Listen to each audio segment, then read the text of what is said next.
All right, well, welcome everyone to the second meeting for Ben Allen Road. My name is David Greaves, and I'm an engineer that works with NDOT on the Neighborhood Street Traffic Calming program.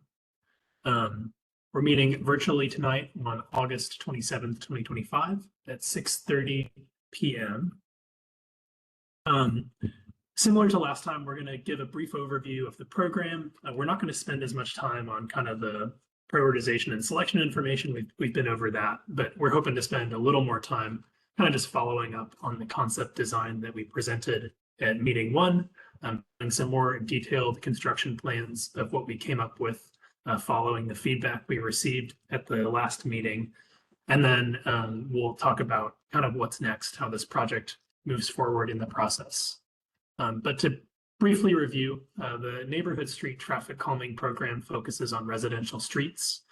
Generally, we'll tend to rely on physical solutions such as speed cushions, bumps, things like that, to encourage lower speeds over significant lengths. And one of the primary goals of this program is speed reduction. We see speeding sort of all over the city, and it can be quite a nuisance for our neighborhoods, particularly those walking or biking around. There are 3 E's of traffic calming. Those are education, enforcement, and engineering. Now, I have engineering bold and underlined here because Nashville's Department of Transportation has the greatest ability to affect safety on our roads by doing designs that sort of self-enforce the rules we have in place, rather than only relying on educating and enforcing the speed limit rules on folks. The reason that speeding and speed reduction is such an important goal of the program is because it has a direct effect on Nashville's Vision Zero program. So Vision Zero, for anyone who may not know, is the idea that nobody should have to be killed or seriously injured on Nashville's streets. So that ties into speed because a pedestrian who's struck by a vehicle has a much higher chance of surviving that encounter if people are going 25 miles an hour. And then, as you can see in the infographic, that chance of survival starts to go way down as we get up toward 35 and 45 miles an hour. Like we discussed last time, this is a really popular program. So in March of 2025, when Ben Allen was selected for traffic calming, y'all were one of 25 neighborhood streets that was pulled from a pool of over 600 streets that have applied. We do kind of rank all of those according to need.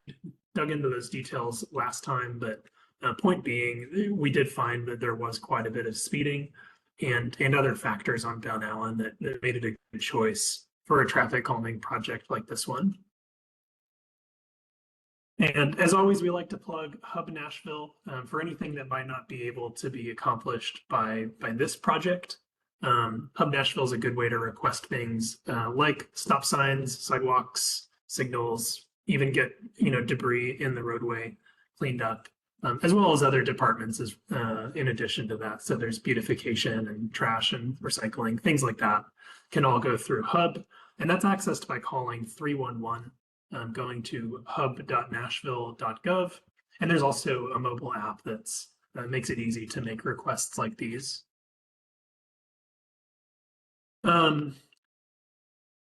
This is a map of the project extents. So this goes all the way from Dickerson Pike to Hart Lane, up and over Ellington Parkway. And so just the whole section of road we've got design treatments on.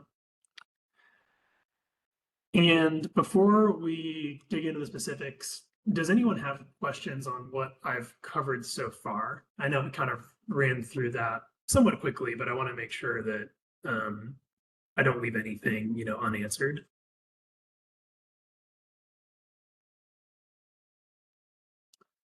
All right, sounds like we are good to proceed. So the design that we wound up drafting is really similar to the concept that was proposed. We got a lot of good feedback from people, also some suggestions and some affirmation that certain design treatments were desired. So some of those are speed cushions. As we reviewed last time, these are modular rubber devices that are bolted onto existing asphalt. They act like speed bumps, but they're stretched out to have a reduced effect. So a traditional speed bump is really short. It asks drivers to go very slow over it. These we're targeting like 20 to 25 miles an hour. We're not hoping that people go like extremely slow over speed cushions. They come in 6-foot widths. That's an intentional design decision. The idea is that large emergency vehicles will have a reduced impact with their wider wheelbases, where traditional cars and personal vehicles will be more impacted. On this design, we were not able to put speed cushions everywhere. As y'all are aware, you have quite a few steep hills, as well as some curves, and an abundance of driveways on certain sections. And all three of those kind of conspire to limit the opportunities we have to place cushions. So where we weren't able to have kind of an even spacing of vertical measures, we've proposed a few of these radar feedback signs just to make sure that people who are driving along still have a reminder when they may be in a gap that they shouldn't be speeding up. So just attempting to achieve kind of a consistent communication to people on the street that it is a neighborhood and we're expecting folks to go at a safe speed. Van Allen also varies widely in width. So there are some sections that are just 2 lanes, not much of a shoulder. But then there are other sections where it really widens out to almost like, I think it gets close to 40 feet in certain places. I think near Ellington Parkway is where that happens the most. So there we've proposed pavement narrowing. So striping edge lines to make sure that even though the road is really wide, we don't want people feeling comfortable going at excessive speeds. So the thought here is this kind of scoots the vehicles closer together and creates more of a claustrophobic feel. A benefit is there will also be extra asphalt on the side of the road that may be more comfortable to walk and bike in if you're doing that on the street. And then at one intersection, we have proposed bulb outs. These are intended to shrink an intersection that is larger than it needs to be to encourage slower turning movements and reduce crossing distances. So the hope here is that we don't have cars taking turns too fast. And by shrinking the radius a little bit, it makes that happen sort of naturally.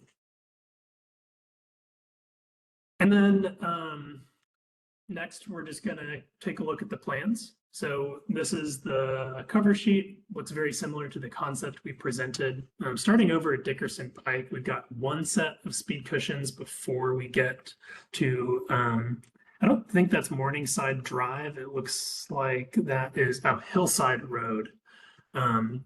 We then have another set of cushions like immediately after the bulb out. You can see this road is a little bit wider there, so we included 3 cushions across.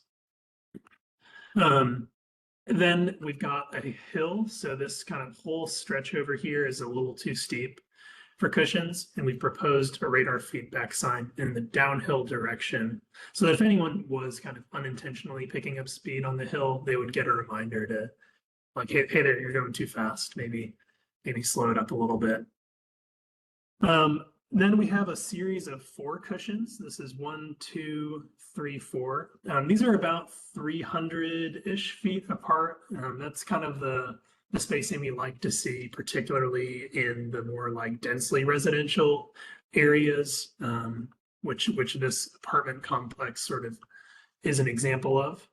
And then around these curves, we have the next section where we're not able to get the cushions spaced at a spacing that we really like. So we've added some radar feedback signs to supplement that effort. And this is also where that narrowing begins as the roadway approaches Ellington Parkway. Not exactly sure what they had in mind when that was being constructed, but for the 2 lanes that are out there right now, the existing asphalt is much wider than it needs to be. We're not able to put cushions like on or even super close to this bridge, but we do have sets on either side just to make sure that consistent feedback is there. And then once we get back into the neighborhood on the east side of Ellington Parkway, we start the cushions up again. This to the north is another gap that is a little beyond the 500-foot spacing that we shoot for, but it's not so long that we felt that a fourth radar sign was necessary. And that gap is just due to the density of driveways. So we never put these within 15 feet of a driveway so that people can make the necessary turns in and out without having to go up and over like the side of one of these, since that's not how they're designed to be used. This is a close-up of the bulb outs. So you'll see that we're not removing a ton of pavement, but we are tightening up these radii to 20 feet and then narrowing the lanes on Hillside and the north side of Ben Allen to 10 feet. So we're hopeful that this will kind of calm this intersection a little bit, make it feel a little more safe for those using it. And then this last page is some of those construction details. So for the folks that are going to be placing these, exactly how on the roadway do we expect these to look when they're installed? So I know I ran through all of that pretty quickly. I'm happy to go back to any page or part or just sort of open the floor for any questions that y'all might have about, the design and what we were thinking.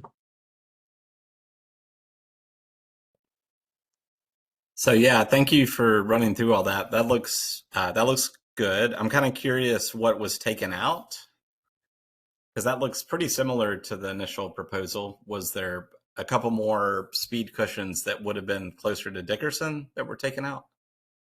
No, I actually reviewed what we proposed last time, and in terms of like the numbers of devices, we were pretty much dead on. We did have to slide some things around, so I think this section maybe looks a little bit different than we initially imagined it. That's based on going out into the field and kind of finding like where did that hill actually start and end.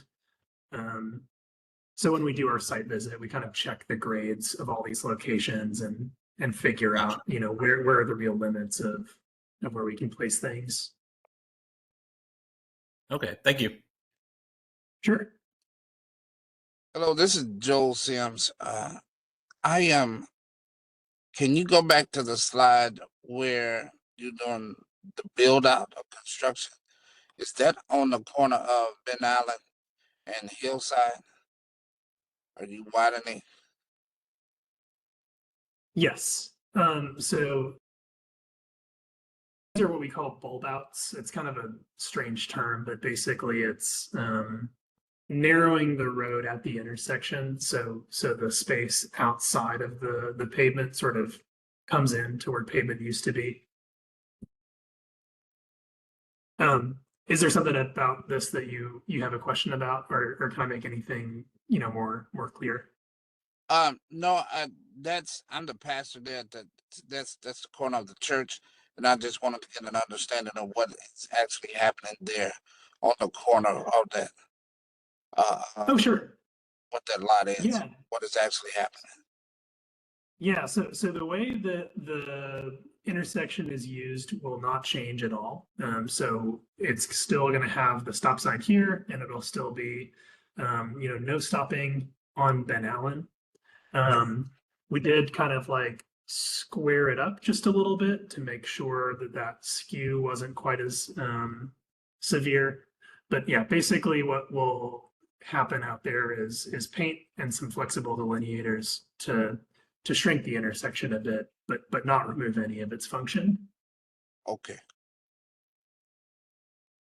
Thank you very much. Yeah, sure thing. Thank you.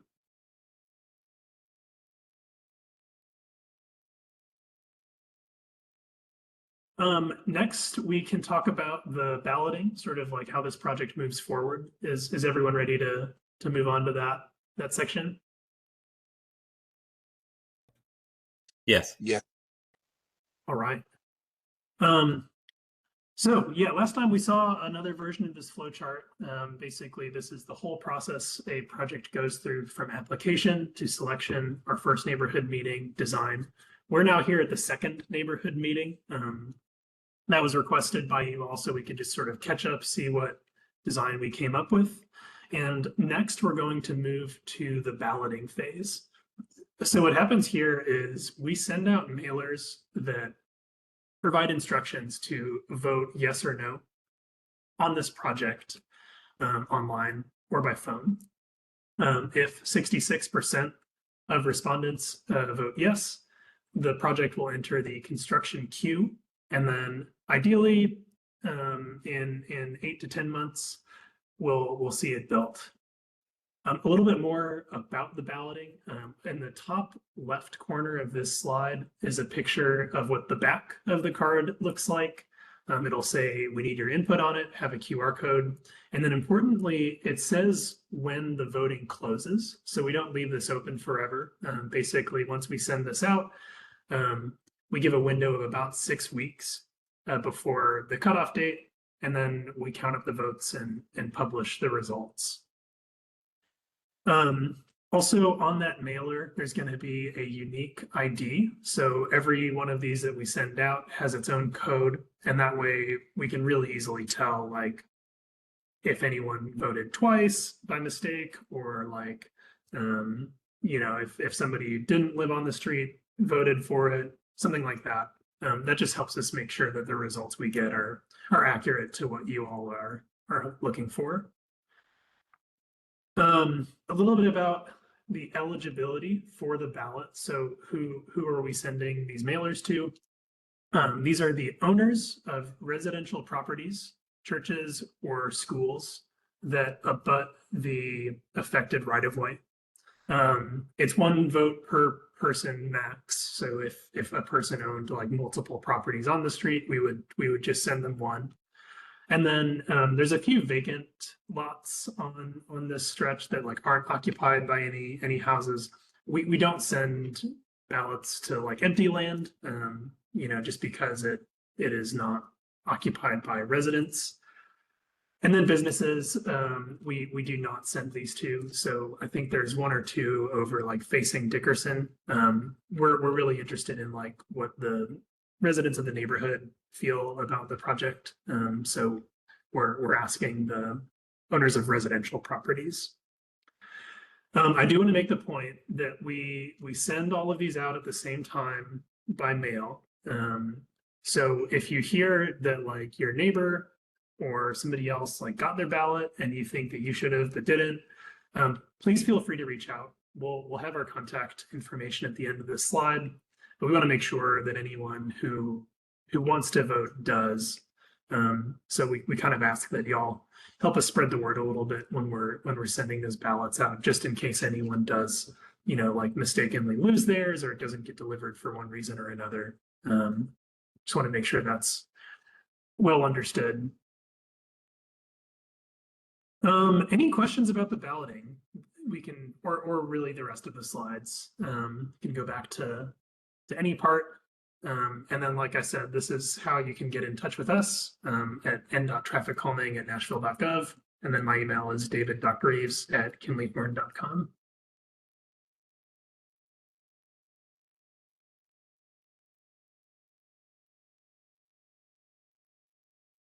Does everyone pretty much get the balloting situation? Yeah, that sounds good. Great. Well, yeah, if we don't have any other questions, thank you all very much for your time this evening. We're excited to get this project going. And since we don't have really any like revisions or anything to make on the plans, we're going to get these ballots sent out pretty soon, probably this week. So maybe over the weekend, early next week. Keep your eyes on your mailboxes. We'll look to get these out, you know, as soon as we can. Hey, that wasn't a very nice joke, David. Oh, shit. Just kidding. Oh yeah, not intentional at all. Sorry for those that still have mailboxes. Keep an eye on them. Oh yeesh. Well, No, I'm thank you just all again. thank you very much. Y'all have a good night. You too. Bye-bye.